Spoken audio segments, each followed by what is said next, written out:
Here is your news report, stimulus check update, and stimulus package update for Monday, January 25th. I will be sharing the latest stimulus news in this video, including the status of the $2,000 stimulus checks. President Joe Biden is no longer scared to spend big on the next stimulus relief package. And Senator Bernie Sanders is ready to use the reconciliation process. I am giving away a $50 Amazon gift card. All you have to do is subscribe, like this video, and comment below. Alright everyone, so even before President Joe Biden was inaugurated, he supported spending big on the third stimulus relief package to help the American people get the economy back on track and fight the pandemic. However, President Biden cannot repeat the mistakes made 12 years ago. That was when Joe Biden headed the recovery effort amid the financial crisis. The Obama administration checked its proposals to combat the worst economic downturn since the Great Depression only to face criticism that the response was too small, leading to a painfully slow recovery.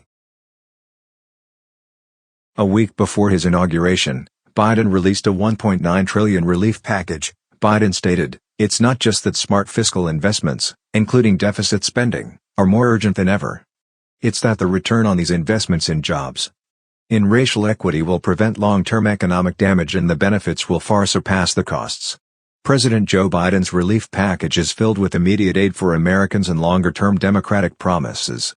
The package called for larger stimulus checks, more unemployment benefits, as well as nutrition and housing assistance. However, Joe Biden has only taken the first step.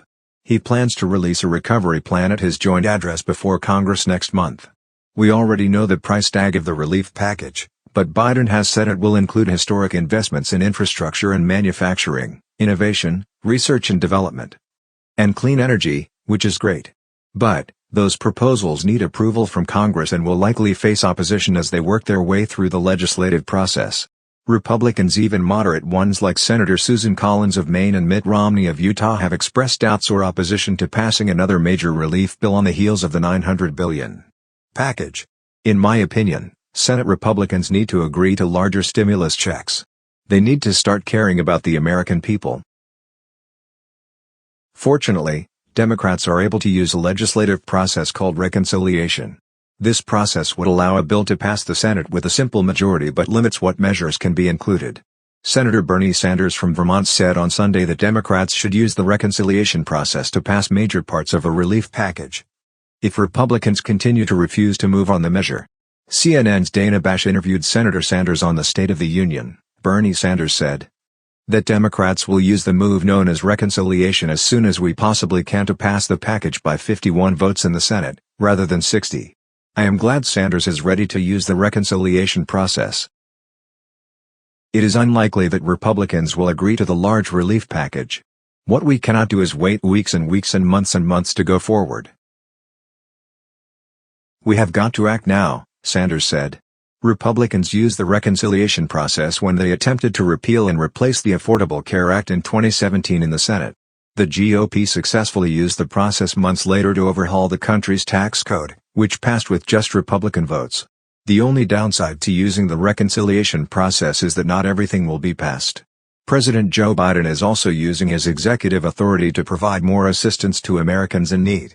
On Friday, he signed an executive order directing the U.S. Department of Agriculture to consider boosting food stamp benefits for certain low-income people and pandemic-aid payments to families whose children are missing free and reduced-price meals because their schools are closed. I am really President Biden is helping the American people. Now I hope he keeps his promise to pass another round of stimulus checks. On the urgency to pass a relief package in this new administration, Senator Bernie Sanders said, "If we do not respond now, yes, I believe 2 years from now the Republicans will say, 'Hey, you elected these guys, they did nothing, vote for us.' And they will win." The White House has urged patience when it comes to negotiating and passing the stimulus plan on a bipartisan basis through the regular Senate process. But President Joe Biden's team has said they aren't willing to take any tools off the table. Asked Friday about senators using budget reconciliation, White House Communications Director Kate Bedingfield said it was the administration's strong preference that they do not, but suggested it was a bargaining tool. "Our strong preference, the president's preference, what we're working toward here, is bipartisan support for this bill," she told MSNBC. "Absolutely no question about it, it is urgent, and certainly if the Senate and the House keep reconciliation on the table as an option, That's understandable. She said there may be multiple ways to get to passage. But that does not mean that the president is not wholly committed to working to get Republican votes.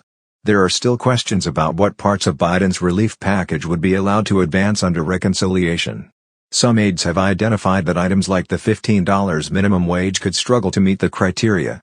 Economists have also shifted their views on spending big during times of financial stress, and the pandemic-fueled economic and employment collapse in the spring was unprecedented. Deficit spending is more acceptable now.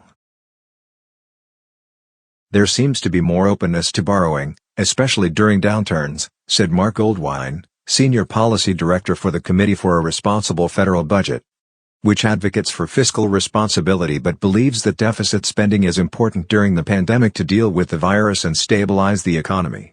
Low interest rates make it more palatable to borrow. The rate on the 10-year Treasury bond is hovering around 1.1% versus 2.4% in January 2009. The nation's top policymakers have also given their blessing to continue to spend, saying the economy is still too shaky to pull back on assistance. Speaking to the National Association of Business Economists in October, Federal Reserve Chairman Jerome Powell said now is not the time to prioritize the federal budget. Too little support would lead to a weak recovery, creating unnecessary hardship for households and businesses, Powell said. By contrast, the risks of overdoing it seem, for now, to be smaller. Even if policy actions ultimately prove to be greater than needed, they will not go to waste. Janet Yellen, Biden's pick for Treasury Secretary, also stressed the importance of providing more assistance at her Senate confirmation hearing on Tuesday. Neither the president-elect, nor I, propose this relief package without an appreciation for the country's debt burden, she said. But right now, with interest rates at historic lows, the smartest thing we can do is act big. In the long run, I believe the benefits will far outweigh the costs, especially if we care about helping people who have been struggling for a very long time. I hope you found this video helpful. Make sure to subscribe, like, and comment below for more daily stimulus check updates.